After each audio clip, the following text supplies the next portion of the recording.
जय माता दी मित्रों, आप सभी को मेरा सादर प्रणाम। आशा करती हूँ कि आप सभी कुशल मंगल होंगे। तो आज इस वीडियो में हम नवरात्रि के 5वें दिन माँ स्कंद माता की कथा सुनने जाएंगे। तो मेरे साथ आप सब बोलिए स्कंद माता की जय। तो आइए माँ स्कंद माता की कथा को आरंभ करते हैं। आरंभ करने से पहले पूरे भक्ति भाव से एक बार फिर से बोलिए जय माता दी।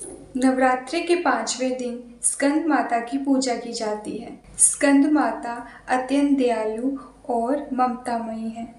पौराणिक कथा के अनुसार एक दिन एक राक्षस तारकासुर नाम का राक्षस ब्रह्मा जी की तपस्या करने लगा, कठोर तपस्या करने लगा वर मांगने के लिए। तो तारकासुर की कठोर तपस्या से ब्रह्मा जी प्रसन्न हुए और तारकासुर राक्षस के समक्ष प्रकट हुए। तो तब तारकासुर ने ब्रह्मा जी से वरदान मांगा। तारकासुर ने ब्रह्मा जी से कहा कि वो उसे अमर बना दे।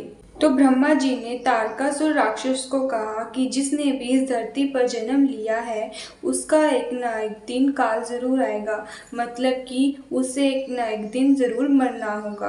तो तब तारकासुर ने ब्रह्मा को कहा कि हे ब्रह्मा, आप मुझे ऐसा वरदान दे कि मेरी मृत्यु सिर्फ और सिर्फ शिव जी के पुत्र के हाथों ही हो। तारकासुर ने यह वरदान ब्रह्मा जी से इसलिए मांगा था क्योंकि उसे लगता था कि शिव जी की कभी भी शादी नहीं होगी। तो जब शादी नहीं होगी तो पुत्र भी नहीं होगा। इस वजह से ब्रह्मा जी से उन्होंने यह वरदान मांगा था। और फिर इस वरदान को पाकर तारकासुर ने चारों तरफ अत्याचार करना शुरू कर दिया, हर जगह हिंसा करनी शुरू कर दी। और तारकासुर के इन अत्याचारों को देखकर सभी देवता भयभीत होकर भगवान शिव जी के पास पहुँचे और सभी देवताओं ने भगवान शिव जी से प्रार्थना की कि वह उन्हें तारकासुर के अत्याचारों से मुक्ति दिलाए। और फिर जब शिव जी ने पार्वती माता से विवाह किया तो उनकी एक संतान हुई, उनका एक पुत्र हुआ जिसका नाम था कार्तिकेय। और कार्तिकेय की माता थी पार्वती और कार्तिकेय का दूसरा नाम है स्कंद, इसलिए माता पार्वती स्कंद माता के नाम से जानी गई। और फिर माता पार्वती ने अपने पुत्र कार्तिकेय को प्रशिक्षित किया, उसे युद्ध के लिए तैयार किया और माता कार्तिकेय के पुत्र का नाम स्कंद था, इस वजह से उनका नाम स्कंद माता पड़ा। और स्कंद माता के रूप में माता ने अपने पुत्र को प्रशिक्षित किया, युद्ध के लिए तैयार किया, उन्हें युद्ध भूमि में भेजा। और फिर जब कार्तिकेय पूर्ण रूप से युद्ध के लिए तैयार हो गए फिर उन्होंने तारकासुर नामक राक्षस का वध किया और सभी देवताओं को तारकासुर के अत्याचारों से मुक्त कर दिया। तो यह थी स्कंद माता की कथा।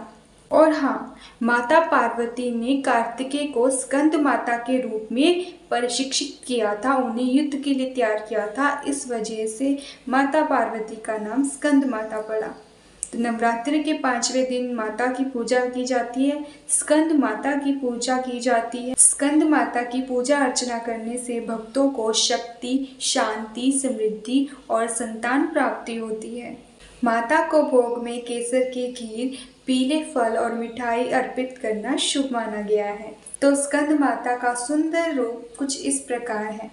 माता का रूप निराला है, उनके रूप में एक अजब प्रकार का तेज है। स्कंद माता की 4 भुजाएं हैं जिनमें से 2 हाथों में माता ने कमल का पुष्प पकड़ा हुआ है और उनकी एक भुजा ऊपर की ओर उठी हुई है जिससे वह अपने भक्तों को आशीर्वाद देती है। और एक भुजा में स्कंद विराजमान है, यानी कि कार्तिकेय को गोद में लिया हुआ है। तो आप सभी का धन्यवाद मेरी यह वीडियो देखने के लिए। आप सभी को मेरा सादर प्रणाम। जय हो, शुभ हो। मिलती हूँ अगली कथा में। चैनल को सब्सक्राइब जरूर कर दीजिएगा अगली कथा सुनने के लिए। जय माता दी।